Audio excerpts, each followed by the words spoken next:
America ने जो project freedom जो चलाया था, उस दौरान जो प्रोजेक्ट फ्रीडम के तहत उसने कहा था कि जितना भी देशों का जहाज वहाँ पर फंसा हुआ है स्टेट ऑफ हॉर्मस पर, सभी को मैं स्कॉट करूँगा, मैं सुरक्षा दूंगा और इससे मैं सुरक्षित में इससे मैं बाहर निकालूंगा और इस रूट को मैं फ्री करूँगा।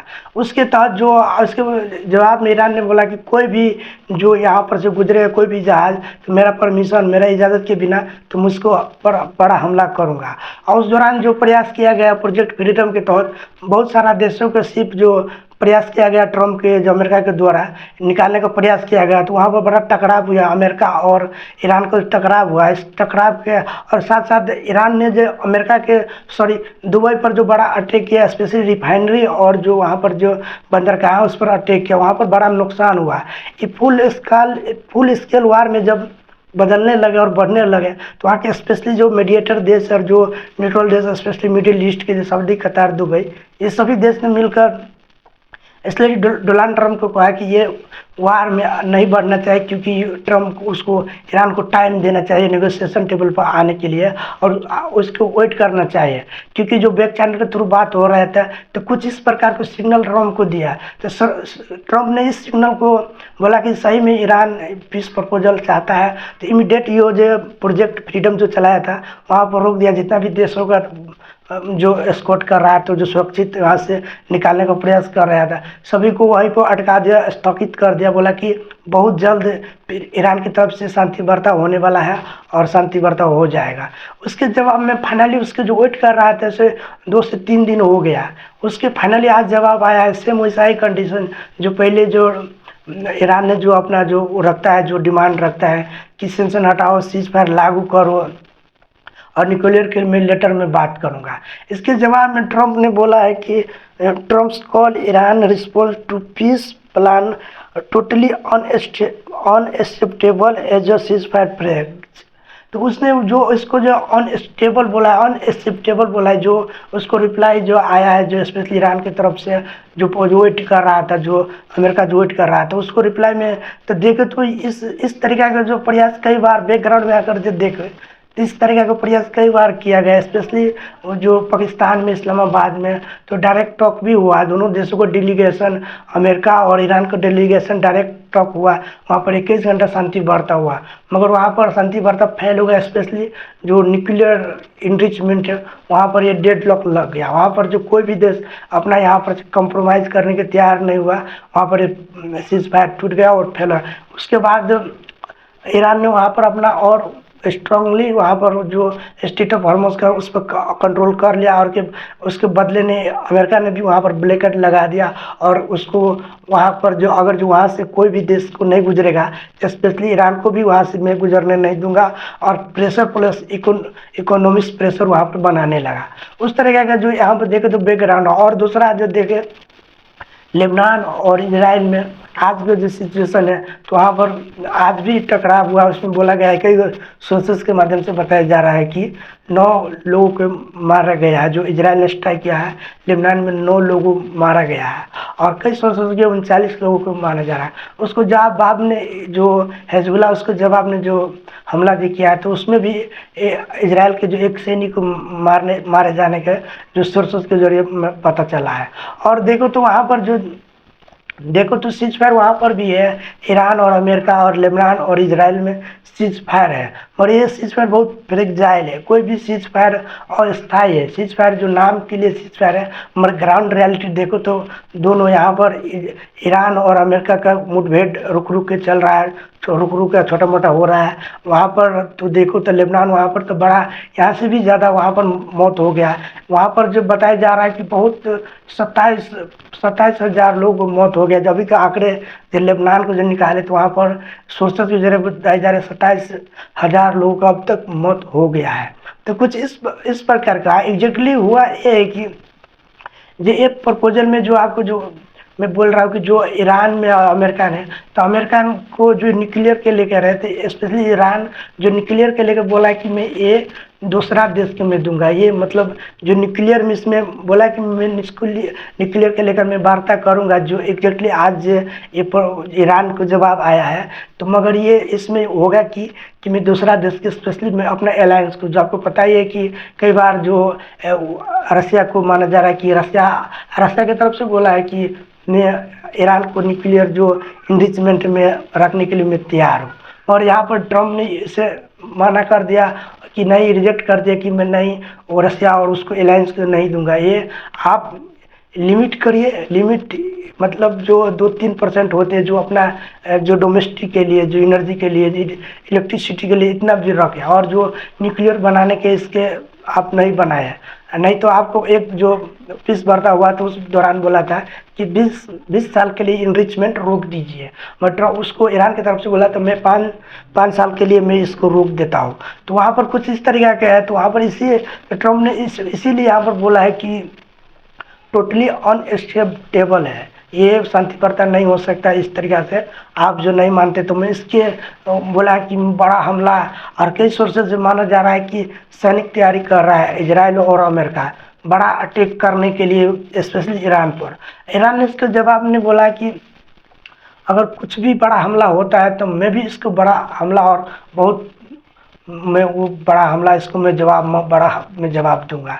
तो कुछ इस तरह का। और सभी को जो ओवरव्यू जो देखे तो ईरान, अमेरिका और इजराइल के, तो यहाँ पर वार प्लस डिप्लोमेसी, एक ग्राउंड पर वार हो रहा है, एक तरफ डिप्लोमेसी हो रहा है। ग्राउंड की सिचुएशन देखे तो यहाँ के अमेरिका और ईरान के मुठभेड़ वहाँ पे स्टेट ऑफ हर्मज पर हो रहा है।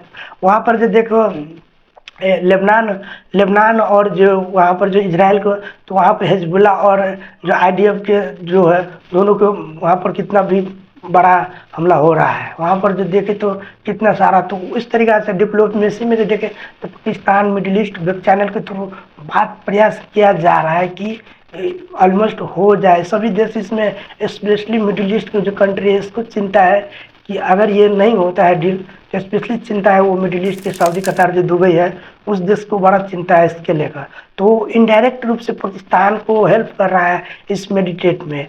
पहले जो मेडिएट कर रहा था कि पाकिस्तान, इजिप्ट और जो चाइना इनडायरेक्ट रूप से, पर अभी जो खुलासा हुआ है सोर्सेज के माध्यम से, स्पेशली कतार इसमें बहुत अपना रोल निभा रहा है। जो इस पीस वार्ता ने जितना भी जो अभी की सिचुएशन है, जो 2-4 दिन पीछे जाकर देखो, जो बड़ा जो मुठभेड़ हुआ तो बड़ा फुल स्केल वार में बदलने का प्रयास हुआ था, तो इसी में वो रोक कर और इसको लेकर और शांति वार्ता और जो पीस के लिए नेगोशिएशन के लिए टाइम और ले रहा है। तो यहाँ पर देखें तो और स्टेट ऑफ हॉर्मस, और दूसरा एंगल से देखें तो स्टेट ऑफ हॉर्मस, आपको पता है कि स्टेट ऑफ हॉर्मस 20 से 25% तेल यहाँ से गुजरता है, स्पेशली एशिया और यूरोप में। जो इंडिया, पाकिस्तान, चाइना और जापान, जो इतना, और यूरोप के जो नेटो कंट्री है, सभी को इसमें प्रभाव पड़ रहा है। स्पेशली जो तेल रूट वापिस ऑयल शिपिंग बाधित हो रहा है, रिस्ट्रिक्शन हो रहा है। इसके कारण से जो तेल का प्राइस बढ़ रहा है, इसका इफेक्ट पड़ रहा है ट्रांसपोर्ट पर, और जो शिपिंग पर इन्फ्लेशन बढ़ रहा है, और जो स्टेट ऑफ हॉर्मस पर जो सिचुएशन बना है, जो स्पेशली जो अमेरिका ने जो वहाँ पर स्टेट ऑफ हॉर्मस जो ब्लॉकेट करके रखा है, तो मेन मकसद है अमेरिका के वहाँ का, आपको पता ही है कि उसको ईरान को कमज़ोर करना है। वार के जरिए उसने प्रयास जो किया फरवरी 28 का, तो उसमें कुछ नहीं हासिल कर पाया, और अमेरिका पर प्रेशर बन गया था। अमेरिका ईरान को अटैक नहीं कर सकता है, इसीलिए ब्लॉकेट के जरिए अमेरिका ने वहाँ पर ईरान के कुछ हद तक नुकसान भी पहुँचाया, इकोनॉमिक्स नुकसान भी पहुँचाया है, क्योंकि ईरान को सिर्फ इक्का दुक्का यहाँ से गुजरने दिया जा रहा है। जो बाई थ्रू जो पाकिस्तान के जो लैंड रूट के जरिए जो अपना व्यापार, जो आप पहले सुना होगा, जो 5-6 दिन पहले पीछे जाए, तो बहुत सोर्सेज के द्वारा जो स्पेशली पाकिस्तान ने वहाँ पर जो अभी जो इमरजेंसी के दौरान अपना जो रूट वुड सामान के लिए, जो खाने पीने के लिए वहाँ पर रोड जो दिया है, तो उतना वो नहीं है, उतना पर्याप्त नहीं है। उसको आपको पता है कि ईरान हाईली डिपेंडेंट है ऑयल ट्रेड और फॉरेन ट्रेड पर, एक्सपोर्ट और इंपोर्ट पर। यहाँ उसको चाहिए 100%। अगर 100% यहाँ पर शिपिंग नहीं होते तो स्पेशली ईरान को कोलैप्स इकोनॉमिक्स और रियाल, आपको पता है कि रियाल क्रैश हो गया है। एक $1 ईरान का 18 लाख रुपया होते हैं। तो कुछ इस तरह का कुछ हद तक ये प्रेशर भी बनाया जा रहा है। अमेरिका का कहना है कि उसको इनरिच रिच, आपको मैं पहले ही बताऊँ, अमेरिका का यहाँ मानना है कि इसको इनरिच कम कर दो, इसको रोक दो, लिमिट कर दो, और नहीं तो आप बना नहीं चाहते हैं तो 20 साल के लिए बनाओ, नहीं तो किसी कुछ अच्छा देश को, जो अमेरिका और ईरान को जो ट्रस्ट हो उस देश को ये इनरिचमेंट न्यूक्लियर जो बनाया हुआ है इनरिचमेंट उस देश को दे दो। और जो अमेरिका को मानना है, ईरान को मानना है कि ये मेरा संप्रभुता है, सुवर्निटी है, मैं इसके लेकर मैं कभी भी मैं डील नहीं करूँगा, मेरा राष्ट्र संपत्ति मेरा सुरक्षा के लिए बहुत ये ज़रूरी है, इसीलिए मैं इनरिचमेंट और न्यूक्लियर प्रोग्राम बनाऊँगा। तो कुछ इस तरीका के और जो इजराइल जो स्पेशली फोकस कर रहा है इस मुद्दे पर, जो संभावना जो दिखाई दे रहा है, अगर जो ईरान और अमेरिका के बीच जो न्यूक्लियर डील के अगर कोई भी समझौता होता है तो इजराइल को यहाँ पर बड़ा नज़र है। इजराइल स्पेशली नहीं चाहता है कि ईरान का जो न्यूक्लियर है, जो मिलिट्री है, जो ड्रोन्स और मिसाइल जो कैपेबिलिटी है, इसको कमज़ोर बनाने चाहते हैं। ये वार में कंटिन्यू रहने चाहते हैं, ये नहीं चाहते कि बिना ये ख़त्म किया बिना ईरान के इस वार में से हट जाए, स्पेशली इजराइल चाहता है। इसमें से आपको पता है कि ईरान और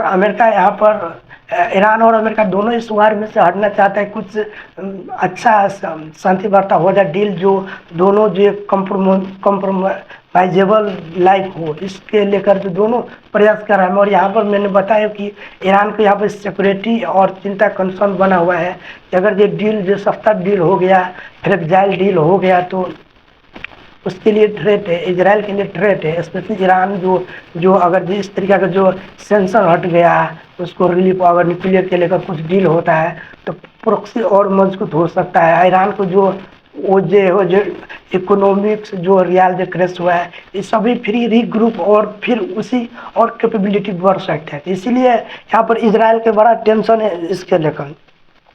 और जो आने वाला जो 28 और 72 घंटा है, तो माना जा रहा है जो अभी की जो सिचुएशन बना है अमेरिका और जो ईरान का, तो अब आने वाला जो 48 और 72 घंटा बड़ी सेंसिटिव है, क्योंकि ये लास्ट सिचुएशन में पूरा है। कितना बार जो शांति वार्ता को प्रयास किया गया, मगर दोनों तरफ से शांति वार्ता में डेडलॉक लगा न्यूक्लियर के लेकर, और जो दोनों तरफ से फुल स्कोर में हाई अलर्ट पर दोनों तरफ से है। आपको मैं अभी बताऊँ कि अमेरिका ने और इजराइल ने सैनिक और कार्रवाई करने के लिए बहुत सोच गुजरे, पता चला है कि बड़ा हमला के लिए रेडी है। उसके बदले ईरान में भी रेडी है। यही जो कंडीशन देखे तो जो 48 घंटा 72 घंटा जो 24 घंटा के अंदर में जो बड़ा इस संभावना दिखाई दे, सेंसिटिव है और बड़ी क्रूशियल में से गुजर रहा है अभी। और इसको इम्पैक्ट जो देखे तो ग्लोबली इम्पैक्ट तो आपको पता है कि शिपिंग अभी रुका हुआ है, तो इसके कारण से आपको पता है कि जो ऑयल का प्राइस बढ़ रहा है, 100+ से ऊपर है, और उसको जो इन्फ्लेशन बढ़ रहा है, ऑयल का प्राइस जो डायरेक्ट प्रभाव उस पर पड़ रहा है, उस पर जो ट्रांसपोर्ट पड़ रहा है, उसके कारण से सभी सामान पर पड़ रहा है। और जो दूसरा जो फ्यूचर सिनेरियो देखे तो यहाँ पर कोई भी जो नहीं दिखाई दे रहा है कि 80% नहीं दिखाई दे रहा है कि यहाँ पर शांति वार्ता होगा, क्योंकि जो दोनों तरफ से डेडलॉक लगा हुआ है, तो दोनों तरफ से अपना अपना ईगो से कोई भी कॉम्प्रोमाइज़ करने के लिए यहाँ पर दिखाई नहीं दे रहा है। फिर भी लोग यहाँ पर कैश लगाया जा रहा है कि यहाँ पर 20 से 25% जो मीडिएटर जो लगा हुआ है कि इसमें शांति वार्ता हो जाए, और हो भी जाता है तो मैं अभी बताया हूँ कि वो जो है इजराइल इसको नहीं मानेगा। और जो अगला सिनेरियो कुछ इस प्रकार का, आपको क्या लगता है इसमें क्या शांति वार्ता होगा कि वार होगा, क्या है दोनों में संभावना? जो सिचुएशन है ईरान अमेरिका और इजराइल की जो सिचुएशन बना है, इसमें क्या आपको संभावना दिखाई दे रहा है? अपना राय और कमेंट कर सकते हैं। Thank you.